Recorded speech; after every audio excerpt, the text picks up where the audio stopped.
할렐루야. 하루를 시작하는 모든 성도들께 하나님의 은혜와 평강의 축복이 함께 하시길 기도합니다. 오늘 하루 우리의 삶을 인도하실 하나님의 은혜를 기대하며 주시는 말씀 앞에 하나님을 향한 소망의 복음을 붙드시는 성도님들 되시기 바랍니다. 9월 29일 말씀으로 여는 아침, 오늘 우리에게 주신 하나님의 말씀 디모데전서 6장 1절에서 10절 말씀입니다. 무릇 멍에 아래에 있는 종들은 자기 상전들을 범사에 마땅히 공경할 자로 알지니 이는 하나님의 이름과 교훈으로 비방을 받지 않게 하려 함이라. 믿는 상전이 있는 자들은 그 상전을 형제라고 가볍게 여기지 말고 더 잘 섬기게 하라.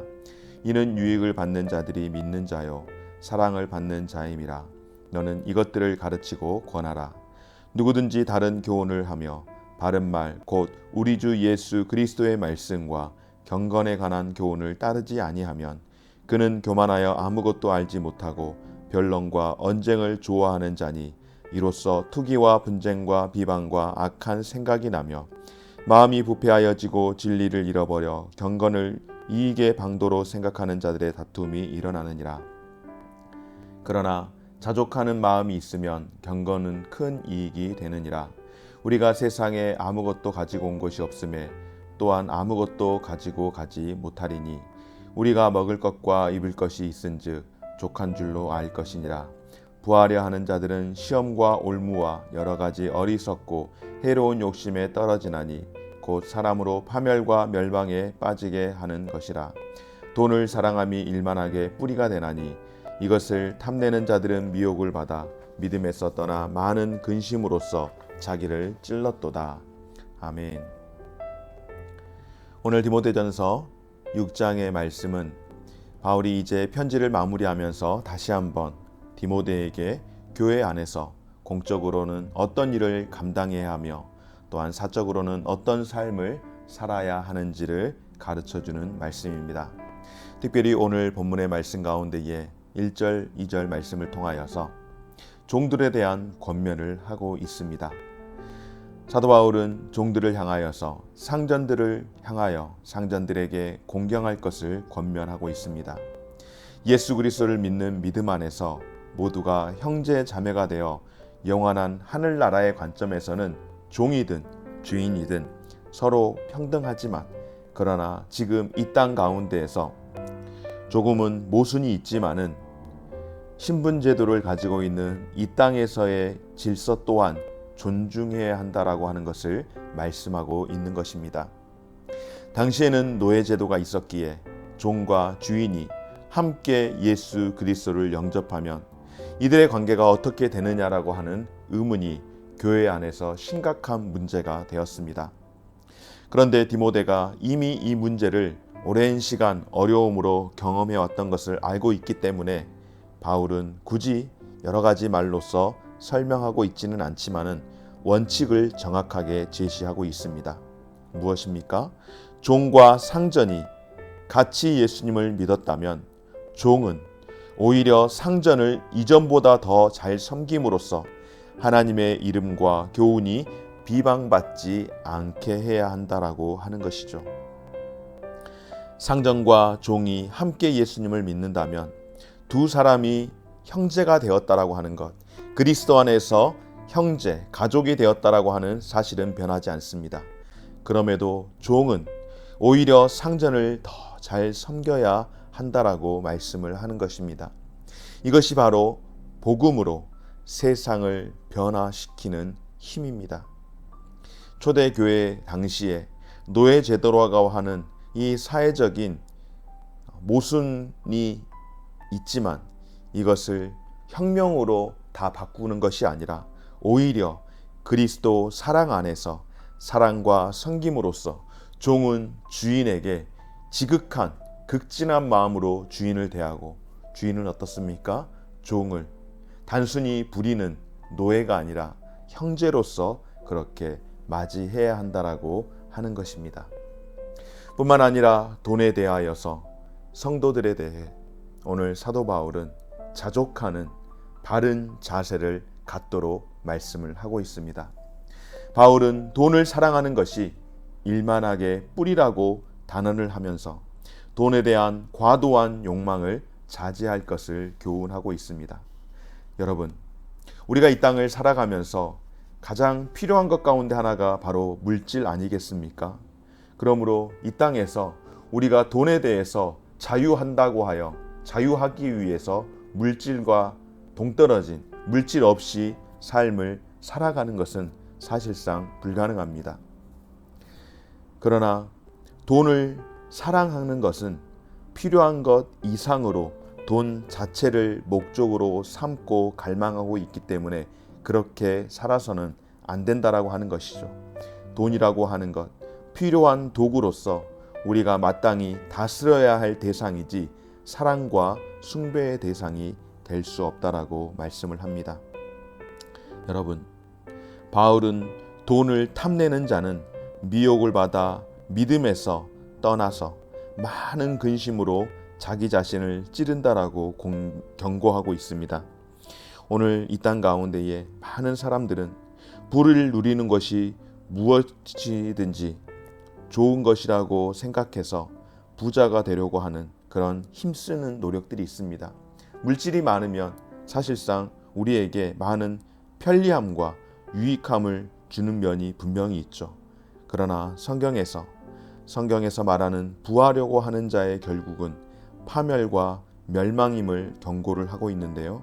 그러므로 성도들은 이 재물에 대하여서 어떤 자세를 가져야 할까요? 바로 돈에 대한 탐심과 미혹을 경계하고 하나님만을 의지하도록 말씀을 하고 있습니다.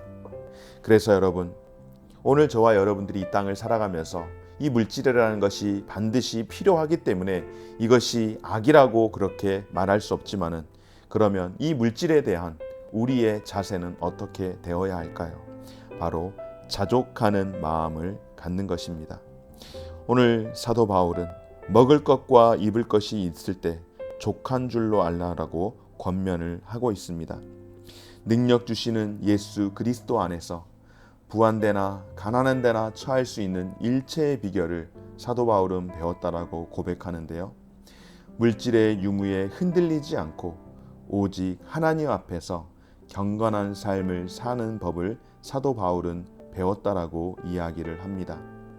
그래서 여러분, 우리의 삶은 어떻게 해야 하는가? 바로 사도 바울과 같이 자족하면서 감사하면서 살아갈 때에 물질의 유혹을 이겨낼 수 있는 줄 믿습니다. 여러분, 돈을 사랑의 도구로 삼지 마시기 바랍니다. 오늘 바울은 도둑질하는 자를 향하여서 다시는 도둑질하지 말고 가난한 자를 구제할 수 있도록 수고하여 선한 일을 하라고 교훈을 하고 있습니다. 이것은 성도가 돈에 대한 욕심을 경계할 뿐만 아니라 적극적으로 돈을 사용할 때에 이웃 사랑의 도구로 삼아서 어떻게 해야 하는가? 세상에서 마땅히 사탄과의 싸움에서 승리하며 살아가야 한다라고 말씀을 하고 있습니다.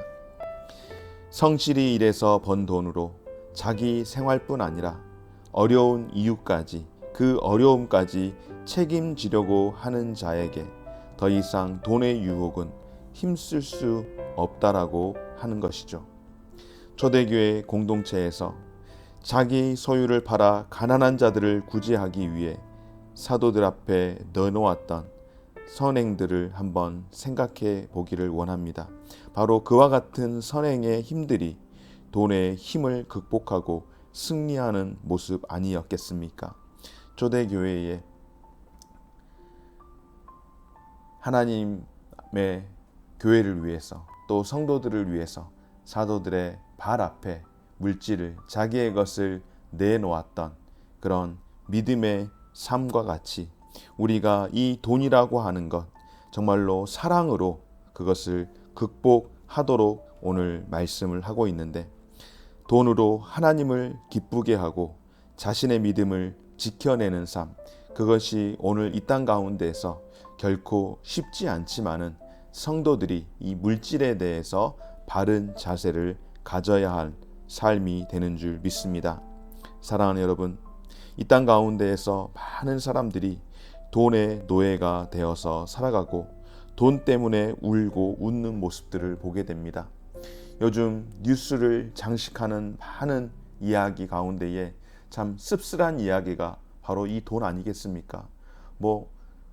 몇십억, 몇천억, 개발 이익금이 몇천억이다, 퇴직금이 몇십억이다, 시시비비를 두 번째 차지하더라도 여러 가지 이런 이야기들을 들을 때에 참 돈으로 인하여서 너무나도 많은 웃는 이야기들이 또 우는 이야기들이 있고, 저런 현장 가운데에서 살아가는 성도들의 삶이 있음을 다시 한번 새겨보는데, 여러분, 성도들의 삶은 돈을 선한 일에 사용함으로써 모든 것의 주인이 되시는 하나님을 기쁘시게 해야 하는 것이 바로 우리 성도들의 삶인 줄 믿습니다.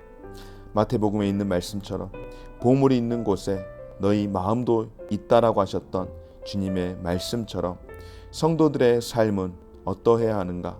하나님 나라를 위해서는 물질을 기꺼이 사용해야 할 수 있는 그런 삶이 되는 것, 바로 그것이 돈에 대한, 물질에 대한 성도들의 바른 자세인 줄 믿습니다.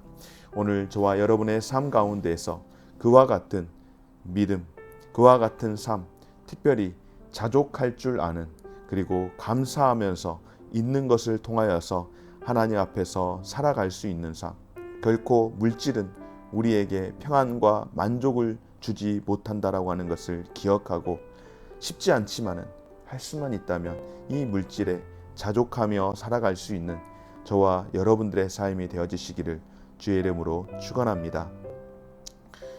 고마우신 하나님, 이 땅 가운데서 우리가 삶을 살아가며 물질은 분명 우리에게 반드시 필요한 도구가 되어지고 있지만은 이 물질로 인하여서 웃을 일도 또 눈물 흘릴 일도 참 많이 있습니다. 가진 것이 많음으로 인하여서 기쁠 일도 있고 또 오히려 슬퍼하는 일들도 있고, 가진 것이 없음으로 인하여서 눈물 흘리는 일도 있지만은 또 오히려 기뻐하는 일들도 있음을 보는 것이 세상 삶을 살아가는 우리네 삶 아니겠습니까? 이 시간 다시 한번 주 앞에 간절히 기도하옵는 것은 우리 안에 가진 것이 많든 적든 하나님이 내게 주신 일로 인하여서 자족하며 감사하는 마음으로 우리의 마음이 흔들리지 않도록 주여 은혜를 베풀어 주시옵소서. 돈만 있으면 무엇이든지 원하는 것은 다 할 수 있다라고 하는 세상의 그 외침 가운데에 나도 한 목소리를 내는 그런 인생으로, 없음으로 인하여서 늘 부족하다라고 불평하고 원망하고 속상해하면서 그렇게 살아가지 않도록 하나님 도와주시옵소서. 경건의 능력을 나타내는 믿음의 삶을 살 수 있도록 주님 우리를 붙들어 주시옵소서. 오늘도 자족하는 마음을 가질 수 있도록 도와주시되, 이것 저희들의 힘으로, 오늘 내 힘으로 되지 않음을 고백합니다. 하나님께 의탁하오니 하나님을 전적으로 신뢰하는 데서 자족하는 마음 또한 우리가 가질 수 있사오니 오늘도 주님을 온전히 신뢰하며 살아갈 수 있는 귀한 삶이 되게 하여 주옵소서. 감사드리며 예수님 이름으로 기도드립니다. 아멘. 하늘에 계신 우리 아버지여, 이름이 거룩히 여김을 받으시오며 나라가 임하시오며 뜻이 하늘에서 이룬 것 같이 땅에서도 이루어지이다. 오늘날 우리에게 일용할 양식을 주옵시고, 우리가 우리에게 죄 지은 자를 사하여 준 것 같이 우리 죄를 사하여 주옵시고, 우리를 시험에 들게 하지 마옵시고 다만 악에서 구하옵소서. 대개 나라와 권세와 영광이 아버지께 영원히 있사옵나이다. 아멘.